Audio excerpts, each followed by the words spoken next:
في عندي بقي حالة تذكرتها، حالة تشتبه، يعني هناك حالة تشتبه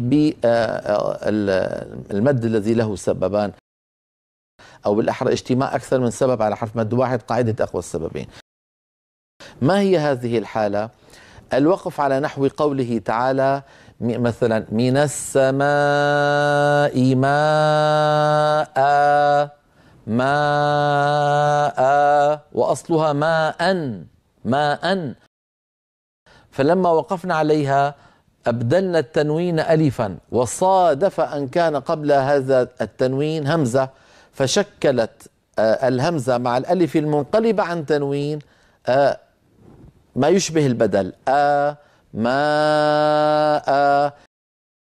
كذلك في سورة الواقعة إنا أنشأناهن إن شاء، فهذا هل نقول عنه بدل لأنه همز ممدود، أم نقول عنه عوض لأننا عوضنا فيه عن تنوين النصب بألف؟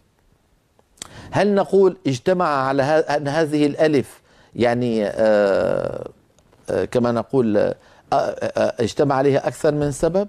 لا، ليست كذلك، لأن هذا ليس بدلا، لأنه ليس منقلب عن همزة ولا هو حرف مد، هو نون أبدلت ألفا وقفا. ولو كان بدلا لمده ورش رحمه الله في مذهبه الذي يمد فيه البدل 4 أو 6، ومعلوم أن ورشا رحمه الله عندما يمد البدل 4 حركات أو 6 حركات، إذا وقف على ماء إن شاء مده بمقدار حركتين، ما مده 4 ولا 6، لأنه ليس بدل.